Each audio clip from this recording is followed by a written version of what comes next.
अगर घड़े का मुख खुला हुआ हो तो पानी उतना ही निकालना चाहिए जितनी ज़रूरत हो। अगर कोई दे रहा है ना तो लेते नहीं रहना चाहिए, बदहज़मी हो जाती है। और अगर पता हो कि सिर्फ ज़रूरत जितना लेना है तो बदहज़मी में ही बरकत पड़ती है। तो आज की हमारी कहानी है इसी बारे में।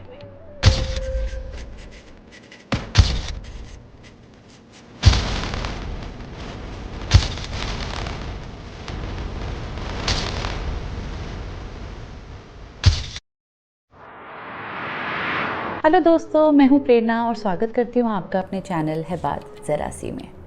आज की हमारी कहानी है उस एक ऐसे इंसान के बारे में जिसको पता था मांगना उतना ही चाहिए जितनी ज़रूरत हो।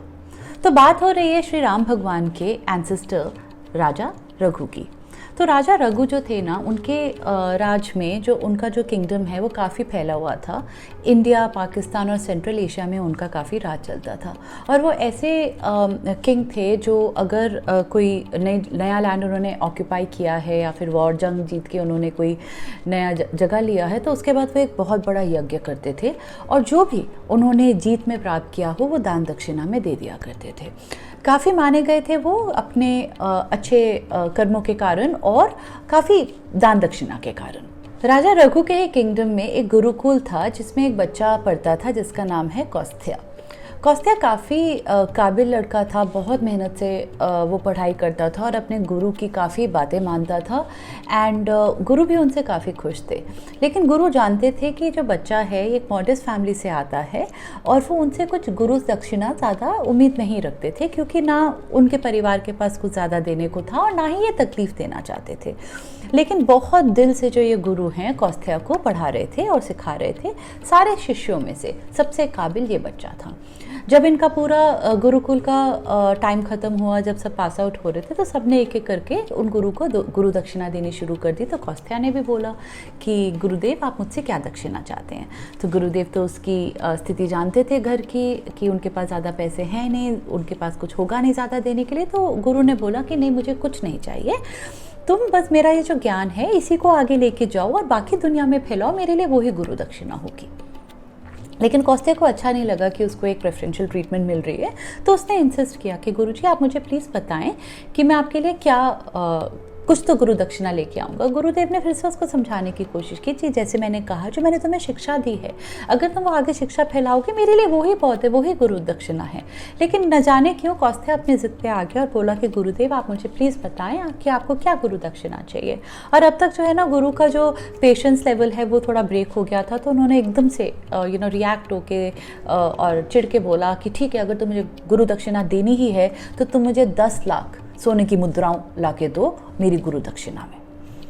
अब कौस्त्या को तो एक्सपेक्टेड नहीं था, उन्हें लगा था कि छोटी मोटी चीज़ कुछ बोलेंगे वो कहीं से प्रबंध करके दे देंगे so that he feels happy about being equal. लेकिन ये 10 लाख सोने मुद्राएं सुन के तो बहुत परेशान हो गया कौस्त्या। लेकिन अब गुरु दक्षिणा तो देनी है क्योंकि गुरु ने बोल दिया है। ये तो बात दिस इज़ अबाउट प्रिंसिपल। तो इसने सब बोला अपने गुरुदेव को कि गुरुजी आप चिंता ना करें, मैं आपकी 10 लाख सोने की मुद्राएं लाके आपको दूंगा। अब जो कौस्त्या काफ़ी परेशान हो गया कि मैं वो अब 10 लाख सोने की मुद्राएं कहाँ से लाके देगा। लेकिन परंपरा तो यही है, अगर गुरु ने मांगा है, अगर उन्होंने कह दिया है अपने मुंह से तो आपको वो पूरा करना ही होगा। तो अभी इसी सोच में रह गया कि मैं ये कहाँ से अपने गुरु के लिए 10 लाख सोने की अशरफियाँ ला के दूँ। तो उसको ध्यान में आता है कि जो उनके महाराज हैं राजा रघु, वो बहुत ही दानवीर थे और वो कभी किसी को निराश नहीं होने देते थे और वो जो भी उनके पास संपत्ति होती थी वो दान दक्षिणा में देते रहते थे। तो उन्होंने सोचा कि अगर मैं राजा को जाके बात बताऊंगा तो वो ज़रूर समझेंगे और वो मुझे ये 10 लाख सोने की अशरफियाँ दे देंगे। तो जो लड़का है वो राजा के महल की तरफ जाता है। तो वो जो महल में पहुंचता है राजा के दरबार में, तो पहले तो उसको पानी वानी परोसा गया। अब लड़के ने देखा जो पानी है उसको मिट्टी के बर्तन में लाया जा रहा था और उसके जो ग्लास थे वो भी मिट्टी के थे, जैसे उसके गांव में उसके घर में होते हैं।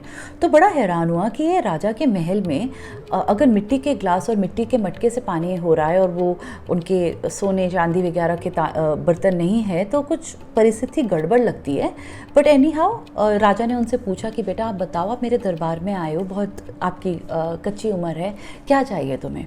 तो उसने सारी बात बताई कि ऐसे मैं अपने गुरुकुल में पढ़ता था, गुरु दक्षिणा में मेरे को 10 लाख सोने की अशरफियाँ देनी हैं, तो मैं वो आपसे लेने आया हूँ।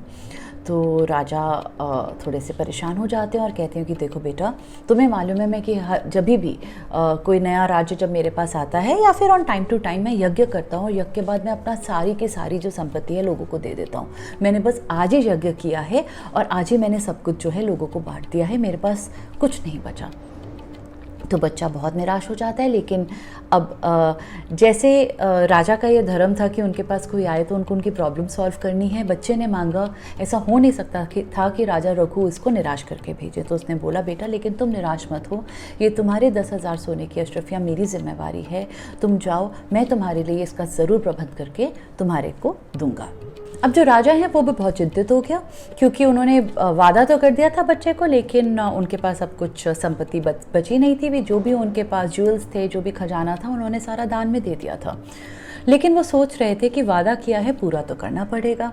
तो उनके दिमाग में आया कि जो कुबेर के देव हैं उनके पास अनगिनत पैसा है, उनके पास तो भंडार ही भंडार है जेवरात और पैसों के, जो पे कभी खाली ही नहीं होता, तो मैं उनसे ले सकता हूँ। पर दिन राजा को अपना धर्म समझ में आया, कि याद आया कि जो राजा होता है वो भिक्षा देता है, वो लेता नहीं है। मांगते हुए राजा का धर्म जो है वो संकट में आ जाएगा। तो फिर राजा ने सोचा एक ही तरीका है कुबेर के महाराज से ये पैसा लाने का, कि मैं उन पे आक्रमण कर दूंगा, उनके साथ जंग करूंगा, और जब मैं उनको पराजित कर दूंगा तो मेरा हक हो जाएगा उनसे वो पैसे लेना। तो बस उन्होंने राजा ने डिसाइड कर दिया कि आज रात मैं सोता हूँ, सुबह मैं उठ के अटैक करने कुबेर महाराज के पास जाऊँगा। अगले दिन जब राजा उठे, उन्होंने अपनी सारी जो सेनाएं हैं वो तैयार करी और बोला कि हमें जंग लड़ने चलना है, और वो चल दिए जो कुबेर महाराज का धाम था उसकी तरफ। तो वो धीरे धीरे करके जो कुबेर की राजधानी है अलकावती वहाँ पहुँचे, और उन्होंने सोचा कि आज और शाम हो गई है, हम यहाँ आराम करते हैं, कल सुबह जो है हम आक्रमण करेंगे, अटैक करेंगे, और ये वॉर हम जीतने की कोशिश करेंगे जिससे हमें वो पैसा मिलेगा। तो उन्होंने अपना वहाँ पड़ाव लगाया, अपने टेंट वेंट लगाए, और ये जो राजा है वो एक पेड़ के नीचे जाके सो गया। अब जब राजा और उनके सारे सिपाही वहाँ सो रहे थे, तो जो कुबेर देव हैं उनके जो स्पाइस थे, उनके जो दूत थे, वो इर्द गिर्द घूम रहे थे, और उनको सब पता चल गया कि ये राजा जो हैं यहाँ पे आक्रमण करने आए हुए हैं, और आज रात का पड़ाव है, सुबह इन लोगों ने अटैक करना है। तो वो भाग के जाता है कुबेर महाराज के दरबार में और सारी कहानी बता देता है किस तरह से रघु जो किंग हैं वो आए हुए हैं अटैक करने। अब जो कुबेर महाराज हैं वो समझ तो सारी बात जाते हैं कि जो राजा हैं ये अपने लिए तो पैसों के लिए तो आए नहीं हैं, इन्होंने किसी बच्चे को वादा किया है, जिन्होंने आगे अपने गुरु को वादा किया है, उनको सारी चेन समझ में आ गई कि ये काम तो नेक है, तो ये आक्रमण और ये जंग तो होनी नहीं चाहिए। तो उन्होंने डिसाइड किया और अपने सारे लोगों के साथ वो चल दिए कैपिटल की तरफ, जहाँ पे ये सब लोग आराम कर रहे थे। तो ये जो रघु राजा है ना, वो एक वृक्ष है शमी पेड़, उसके वृक्ष के नीचे वो आराम कर रहे थे और सो रहे थे। तो जो कुबेर देव हैं उन्होंने डिसाइड किया कि हम ये जंग रोक लेंगे, और वो जो पेड़ था, शमी का जो पेड़ है जिसके नीचे राजा सो रहे थे, उन्होंने उसके सारे जो पत्ते हैं, सारे के सारे अनगिनत जो पत्ते हैं, उनको सोने का बना दिया, उनको एक एक पत्ते को सोने की अशरफी का बना दिया, और वो वहाँ से चले गए वापस अपने महल में। अब अगले दिन जब रघु महाराज राजा जी उठे तैयारी के लिए कि हम आक्रमण करेंगे, तो उन्होंने देखा कि पूरा का पूरा जो पेड़ है वो सोने की अशरफियों से लदा हुआ है। तो गिनने पे भी आओ तो ये अशरफियाँ गिनने में नहीं आएंगी, इतने सारे सोने की गिनियाँ वहाँ पे लदी हुई थी। अब जो राजा हैं वो समझ गए कि ये कुबेर महाराज की ही सारी करामात है, उन्हीं का ये मायावी मैजिक था जिसके कारण ये सारा का सारा जो सोना है यहाँ पे है, सो दैट अटैक ना हो। लेकिन उन्होंने प्रणाम किया, वो समझ गए कि ठीक है मुझे अटैक नहीं करना चाहिए, ये उन्होंने मेरा जो प्रॉब्लम है वो तो सॉल्व कर दिया, मैं तो यहाँ पे पैसों के लिए आया था कि मैं बच्चे को दे दूँ। तो उन्होंने अपने सारे सोल्जर्स को बोला कि हम अटैक नहीं करेंगे, आप अपने सारे हथियार डाल दीजिए, लेकिन इस पेड़ पे चढ़ के मेरे को 10,000 गिन के सोने की अशरफियाँ दे दो। तो जो सोल्जर्स हैं उन्होंने बोला कि लेकिन ये तो बहुत बहुत बहुत बहुत सारी अशरफियाँ हैं। तो उन्होंने राजा ने बोला कि नहीं, मेरी ज़रूरत जो है वो सिर्फ 10,000 अशरफियों की है, तो आप सिर्फ 10,000 अशरफियाँ निकालें, बोरी में भरें, और हम लोग वापस चलेंगे। तो जैसा ऑर्डर था राजा का, सोल्जर्स ने वही किया, वो लोग चढ़े, 10,000 अशरफियाँ गिन के उन्होंने बंद करी, और वो वापस अपने देश आ गए। अब जब वो अपने देश वापस आया तो उन्होंने अपने मंत्री वगैरह को सब ऑर्डर दिया कि वो जो बच्चा है कौस्त्य उसको वो लाओ, क्योंकि मुझे उसको पैसे देने हैं। तो जो बच्चा है वो दरबार में आया और उसने जो राजा है उन्होंने सारे के सारे 10,000 जो सिर्फ 10,000 अशरफियाँ वो लेके आए थे वो सारी के सारे उठा के उस बच्चे को दे दी। और जब ये बात देवलोक से सारे देवी देवता देख रहे थे तो उन्होंने देखा कि इतना ही नेक राजा है जो अपनी ज़रूरत से एक गिन्नी या एक अशरफी ज़्यादा नहीं लेके गया, जितना वादा था सिर्फ उतना ही किया। ये देख के बहुत खुश होते हैं और सब उनको ऊपर से ब्लेस करते हैं कि जो इनका देश है प्रदेश है हमेशा खुशहाल रहेगा। तो बहुत ब्लेसिंग्स मिलती हैं राजा को देवलोक से। और जो बच्चा है वो अपनी अशरफियाँ लेके जो है अपने गुरु के पास जाता है गुरु दक्षिणा देने के लिए। तो अब जो गुरु है वो वाइल उन्होंने बहुत गुस्से में बोला था कि मुझे 10,000 सोने की अशरफियाँ चाहिए, लेकिन अब गुरु ने भी क्या ही करना था इस सारी की सारी संपत्ति का। तो उसी दिन जो गुरु ने है सारी की सारी जो ट्रेजर है, जो भी सारी पैसा है, सोना है, गरीबों में दान दक्षिणा में बांट दिया। कहते हैं जो दिन था जब ये गुरु ने अपने ये सारी 10,000 अशरफियाँ जब लोगों को बांटी थी, तो वो जो हमारे हिंदू कैलेंडर है उसका एक महीना होता है अश्वयुजा महीना, उसका 10वां दिन था। तो तब से लेके आज तक वो जो महीने का जो 10वां दिन आता है तब से वो day of distribution of wealth हो जाता है। लोग बहुत दान दक्षिणा करते हैं उस दिन में।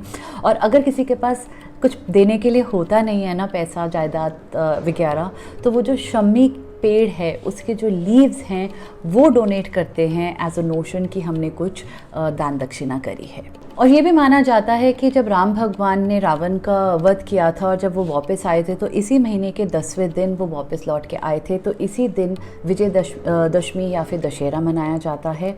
और ये जो पेड़ है शमी का, उसकी जो पत्तियां हैं उसको बहुत ज़्यादा पवित्र माना जाता है। पूजा पाठ में उसका बहुत प्रयोग होता है और उस पेड़ को ट्री ऑफ गोल्ड या फिर सोने का पेड़ भी कहते हैं। और ये भी कहा जाता है कि जो पांडव हैं जब वो लोग वनवास में गए थे और जब 1 साल उनका अज्ञातवास का था, वो क्योंकि अपने वेपन्स नहीं लेके जा सकते थे क्योंकि पहचाने जाएंगे कि वो कौन है, तो उन सब भाइयों ने, 5 भाइयों ने अपने जो सारे अस्त्र और शस्त्र हैं वो एक शम्मी के पेड़ से बांधे थे और उसके बाद वो आगे गए थे अपने अज्ञातवास के लिए कि वो लोग पहचान में ना आए। तो ये है सारी जो हमारे हिंदू कल्चर में शम्मी पेड़ की इम्पोर्टेंस और उसके बारे में कुछ कुछ कहानियाँ। तो दोस्तों ये थी हमारी आज की कहानी राजा रघु की, कि कैसे वो राजा होते हुए भी एक साधारण सा जीवन व्यतीत कर रहे थे और कैसे जब उनके पास पूरा खजाना खुला हुआ था उन्होंने सिर्फ उतना ही लिया जितना उनको ज़रूरत थी और वो भी आगे देने के लिए। तो दोस्तों हमारी भी छोटी सी ज़िंदगी है, लेकिन हम क्या करते हैं, बस उसको कमाने में, इकट्ठा करने में लगे रहते हैं। जब हमारी ज़रूरतें पूरी होती हैं तो हम लग्जरीज़ पे आ जाते हैं और जब लग्जरीज़ भी थोड़ी बहुत पूरी होकर हम उससे आगे निकलते हैं ना तो वल्गैरिटी पे आ जाते हैं। इस बात का ध्यान रखिए, हमारा ज़रूरतें पूरी होती रहें हमारे आसपास वालों की। अगर हमारे पास थोड़ा ज़्यादा आ गया तो हम औरों की भी ज़रूरतें पूरी करते रहें। शायद ऐसे ही जैसे राजा रघु के पास बरकतें थी, हमारे पास भी बरकतें ही हो जाएं। थैंक यू दोस्तों मेरा चैनल और मेरी स्टोरी देखने के लिए। आप आते रहिए, सब्सक्राइब करिए और मैं और कंटेंट आपके लिए लेके आऊँगी। लेकिन आज की ये शम्मी के सोने के पेड़ की और कुबेर की कहानी राजा रघु के साथ मेरी आपकी थी बात ज़रा सी।